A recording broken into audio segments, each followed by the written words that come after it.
नमस्कार प्यारे दोस्तों, आप सभी का स्वागत है आपके अपने YouTube channel expert online classes में। दोस्तों आज हम लोग देखिए यहाँ पर टॉप 20 क्वेश्चन यहाँ पर देखने वाले हैं जो आपके एग्जाम में हर एग्जाम में लगभग क्वेश्चन रिपीट होते रहते हैं। तो इन्हीं क्वेश्चन को हम लोग यहाँ पर देखने वाले हैं। तो वीडियो अगर आपको इन्फॉर्मेटिव लगेगा तो प्लीज़ वीडियो को लाइक कीजिएगा, चैनल को सब्सक्राइब कीजिएगा और बेल आइकन को प्रेस कर लीजिएगा। यहाँ पर ITI UPPCL JEE के लिए या TG2 के लिए आप लोग तैयारी करते हैं तो बहुत अच्छे से शॉर्ट नोट्स का रिवीजन कराया गया है। एक बार आप लोग चैनल पर जरूर विजिट कीजिएगा। आइए हम लोग स्टार्ट करते हैं। देखिए क्वेश्चन नंबर इसमें देखिए फर्स्ट है, इन electrical wiring dash colour wire is used for grounding. Grounding के लिए जो है कौन से रंग का कलर का यूज किया जाता है। देखिए तो यहाँ पर दिया है विद्युत वायरिंग में डैश रंग का तार ग्राउंडिंग के लिए उपयोग किया जाता है। तो ग्राउंडिंग के लिए कौन सा कलर का रंग यूज किया जाता है। देखिए जो वायर होता है वो हरा कलर का होता है, ग्रीन कलर का वायर जो है ग्राउंडिंग के लिए यूज किया जाता है। तो ऑप्शन नंबर डी इसका जो है वो करेक्ट है। देखिए जो न्यूट्रल होता है, देखिए न्यूट्रल के लिए ब्लैक कलर यूज करते हैं और ग्राउंडिंग के लिए मतलब अर्थिंग के लिए जो है वो ग्रीन कलर का। बाकी फेज के लिए RYB 3 फेज होते हैं तो तीनों फेज के लिए रेड, येलो और ब्लू यूज करते हैं। तो कौन सा ऑप्शन नंबर डी यहाँ पर करेक्ट है कि ग्राउंडिंग के लिए ग्रीन कलर का यूज करते हैं। ठीक है, नेक्स्ट क्वेश्चन देखते हैं हम लोग। In electrical wiring all electrical equipments are connected in. मतलब कि विद्युत वायरिंग जो होती है, विद्युत वायरिंग में सभी विद्युत उपकरण कैसे जुड़े होते हैं। तो देखिए पैरेलल में जुड़े होते हैं। तो पैरेलल में कौन सा ऑप्शन नंबर ए इसका जो है वो करेक्ट है कि सभी इलेक्ट्रिकल इक्विपमेंट कैसे जुड़े होते हैं, पैरेलल में जुड़े होते हैं। अगर सीरीज में कर देंगे, जैसे सीरीज में कर देंगे, मान लीजिए कि यहाँ पर कनेक्ट कर दिया हम बल्ब, यहाँ पर कोई बल्ब कनेक्ट कर दिए ऐसे, तो सीरीज में कनेक्ट कर देंगे तो अगर एक यहाँ पर कोई भी मतलब किसी तरह से फॉल्ट आ जाएगा तो पूरा हमारा सप्लाई जो है वो बंद हो जाएगी, सभी इक्विपमेंट जो है वो बंद हो जाएंगे। इस वजह से हम क्या करते हैं, पैरेलल में लगाते हैं। पैरेलल में क्या होता है, अगर एक खराब हो गया तो कोई बात नहीं, अगला वाला जलेगा, ये जलेगा शेष। तो वो इसीलिए हम क्या करते हैं, पैरेलल में कनेक्शन करते हैं इलेक्ट्रिकल वायरिंग में। ठीक है, तो जितने भी इलेक्ट्रिकल इक्विपमेंट लगे होते हैं वायरिंग में वो सभी पैरेलल में कनेक्ट किए जाते हैं, समांतर में कनेक्ट किए जाते हैं। ठीक है, तो ऑप्शन नंबर ए इसका करेक्ट है।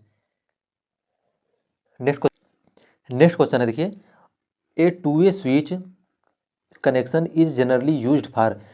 एक टू वे स्विच कनेक्शन का इस्तेमाल आमतौर पर निम्न में से किसके लिए किया जाता है। जो टू वे स्विच होता है, देखिए टू वे स्विच का इस्तेमाल कहाँ पर हम लोग करते हैं, आप सिंपल वे में जानिए कि टू वे स्विच जो होता है ये एक जगह से मतलब दो कंट्रोल होता है। मतलब कि जैसे सीढ़ी होता है तो हम लोग कहाँ यूज करते हैं, सीढ़ी के लिए यूज करते हैं। तो कौन सा ऑप्शन नंबर ए इसका जो है देखिए करेक्ट है कि स्टेयर केस वायरिंग के लिए ही हम लोग यूज करते हैं। तो कौन सा ऑप्शन नंबर ए करेक्ट है कि जैसे यहाँ पर मान लीजिए हम क्या है बल्ब लगा दिए, ठीक है, यहाँ से नीचे गए तब एक यहाँ से जब चलें तब यहाँ पर एक स्विच लगा देते हैं, जल जाएगा बल्ब। फिर इसके बाद जब ऊपर जाएंगे फिर बल्ब को बंद कर देंगे यहीं से। तो मतलब एक जगह से दो कंट्रोल होता है, तो इसे हम लोग क्या बोलते हैं, टू वे स्विच बोलते हैं। दो बल्ब, एक बल्ब का दो जगह से कंट्रोल होता है।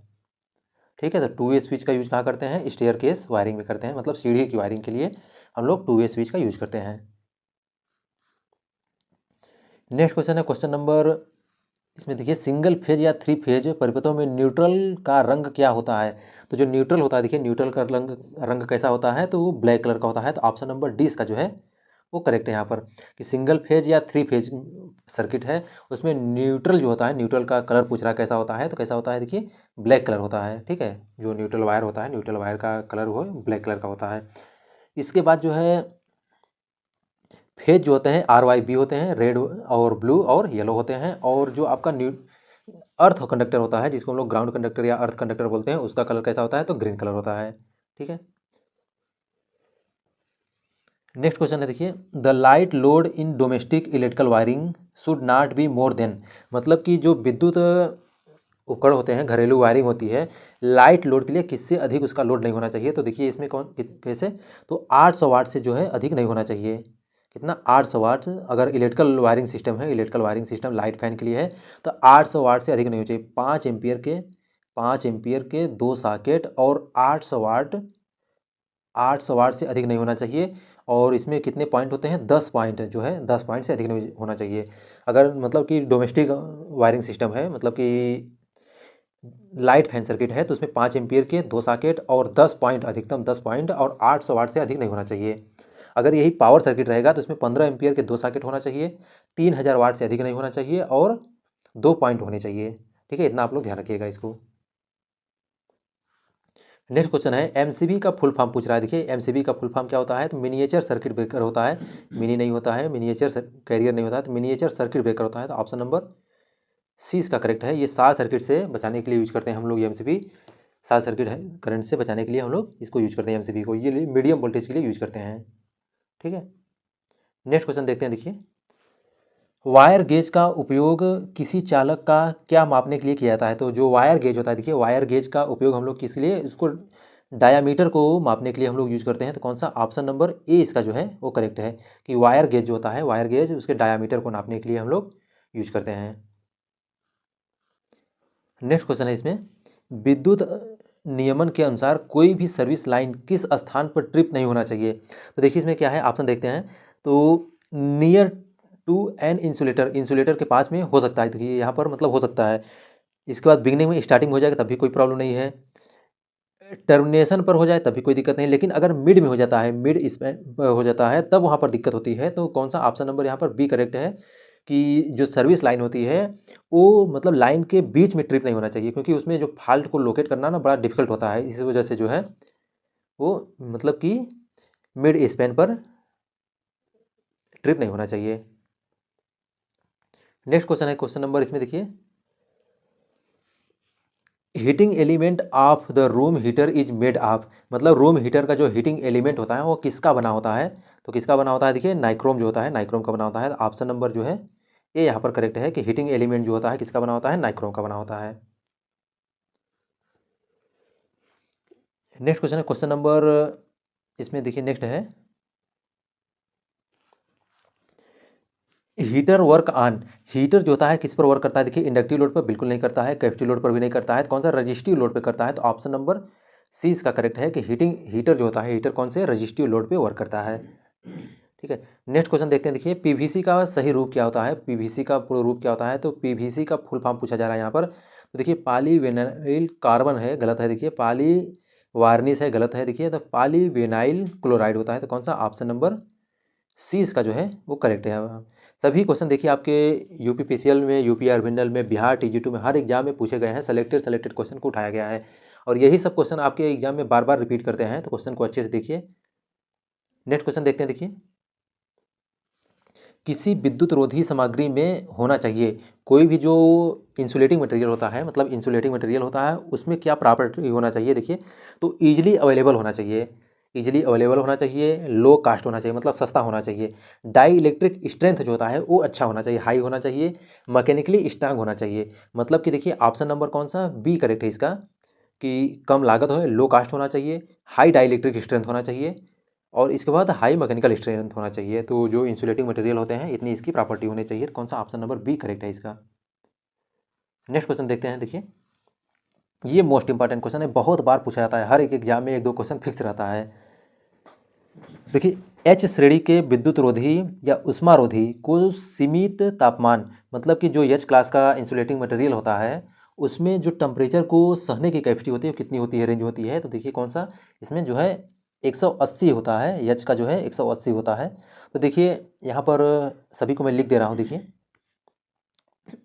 टेम्परेचर के आधार पर जो है इंसुलेटिंग मटेरियल को जो है लोग डिवाइड किए हैं। तो कौन कौन सा होता है? देखिए वाई होता है, ए होता है, ई होता है, बी होता है, एफ होता है, एच होता है और सी होता है। जो वाई होता है, देखिए वाई का कितना होता है, 90 डिग्री होता है, टेम्परेचर 90 डिग्री तक सह सकता है टेम्परेचर को। इसके बाद ए जो होता है, ए का 105 होता है, 105 होता है। ई का जो होता है, ई का 120 होता है और बी जो होता है, बी का कितना होता है, देखिए आपका 130 होता है और एफ जो होता है, एफ का 155 होता है। ठीक है, 155 डिग्री सेंटीग्रेड से ज़्यादा टेम्परेचर को बियर नहीं कर सकता है।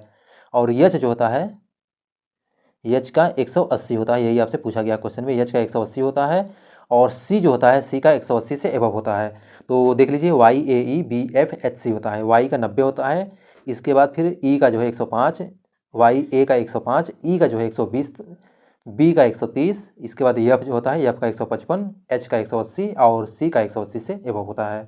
ठीक है, इतना आप लोग ध्यान रखिएगा इससे, और हमेशा आपके एग्जाम में पूछा जाता है तो इसको आप लोग अच्छे से रख लीजिए। नेक्स्ट क्वेश्चन है इसमें देखिए, बेल्टेड केबल का प्रयोग विद्युत संस्थान में किस वोल्टेज स्तर तक किया जाता है? बेल्टेड केबल, देखिए जो बेल्टेड केबल होता है, देखिए केबल को जो है क्लासिफिकेशन जब केबल किया गया था, low tension, high tension, extra high tension. देखिए low tension, L H high tension, super tension, फिर इसके बाद extra high tension, extra super tension, ठीक है, इतना आया। इसके बाद जो है देखिए उसको हम लोग क्या किए, वोल्टेज के आधार पर फिर हम उसके कंस्ट्रक्शन के आधार पर किए। तो screen cable, general cable, belted cable और स्क्रीन केबल होता था। जनरल केबल जो है वो 1 किलो वोल्ट तक, बेल्टेड केबल जो था वो 22 किलो वोल्ट तक, और इसके बाद जो है स्क्रीन केबल आता था। स्क्रीन केबल जो है वो 22 से 66 किलो वोल्ट तक था। तो यहाँ पर पूछा है आपसे कौन सा, बेल्टेड केबल पूछा है। देखिए बेल्टेड केबल तो ये 11 से लेके 22 किलो वोल्ट तक यूज किया जाता था। तो कौन सा, ऑप्शन नंबर बी यहाँ पर जो है वो करेक्ट है। बेल्टेड केबल कितना यूज करते हैं, तो 22 किलो वोल्ट तक यहाँ पर, ठीक है। इसके बाद स्क्रीन केबल इसी में पूछता है, तो 22 से लेकर 66 किलो वोल्ट तक यूज़ करते थे, ठीक है। इसके बाद नेक्स्ट क्वेश्चन देखते हैं। देखिए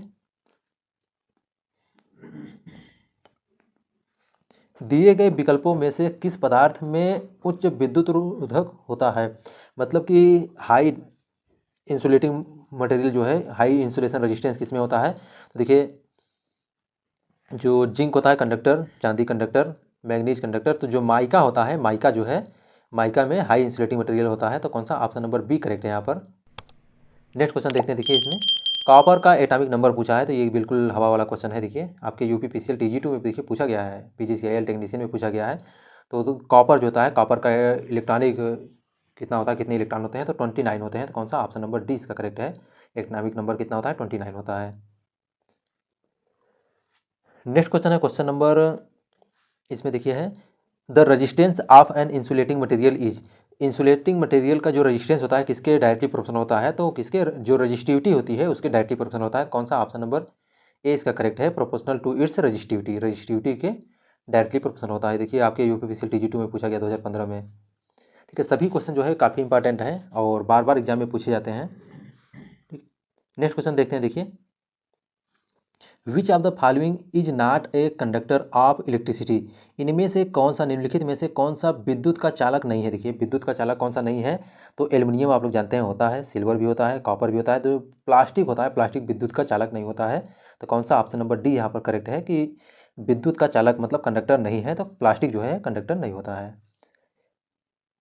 नेक्स्ट क्वेश्चन देखते हैं। देखिए